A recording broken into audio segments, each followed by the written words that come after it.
who's actually going to get the most out of a built-in 40-inch gas grill? Is it a kitchen remodeler who wants the grill to disappear into the cabinets, a weekend warrior who needs a reliable spot for family BBQs, or someone just looking for a cheap add-on and hoping the price won't bite?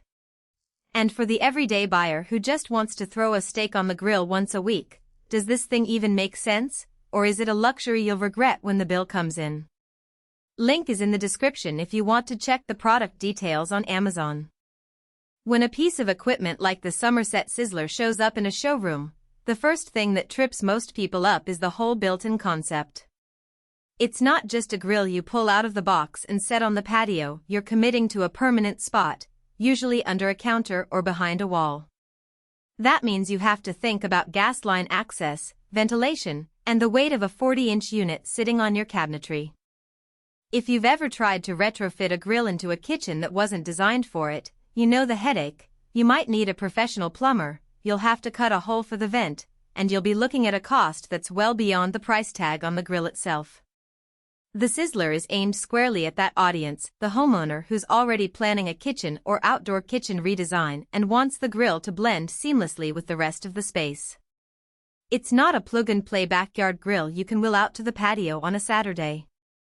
If you're a renter, if you live in a small condo with no room for a dedicated grill niche, or if you just want a portable option for tailgates, this isn't the product for you.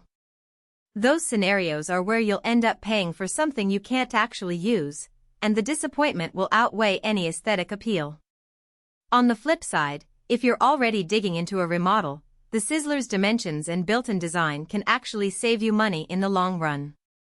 The 40-inch width is a sweet spot for most standard countertop lengths, meaning you can often tuck it between cabinets without sacrificing too much countertop space.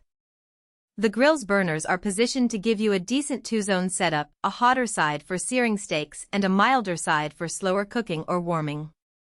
In real-world use, that translates to being able to start a steak on the high-heat side, finish it on the cooler side, and still have room to pop a few burgers on the same surface without crowding.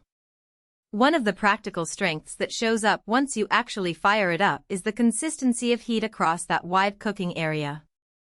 Many built-in models suffer from hot spots because the burners are too close together or the flame spread is uneven.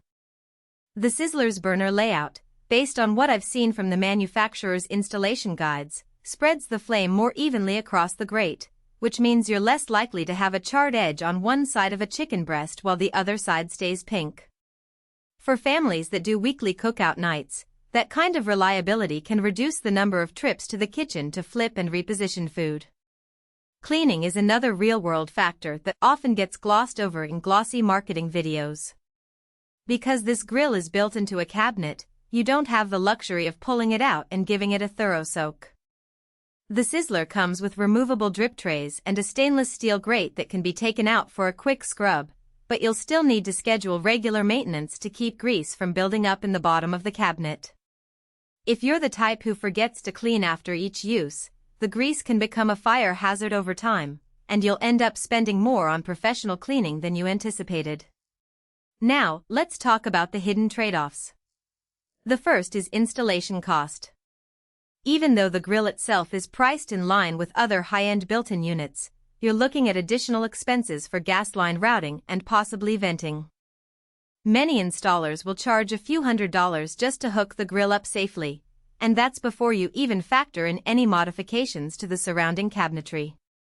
If you're budgeting, you have to include that in the total cost of ownership, otherwise the price tag you see on the Amazon page becomes misleading.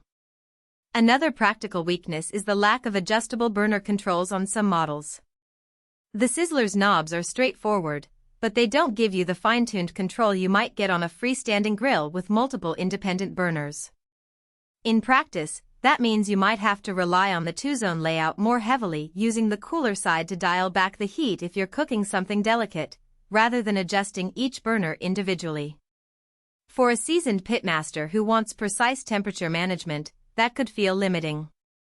One scenario that brings the value into focus is a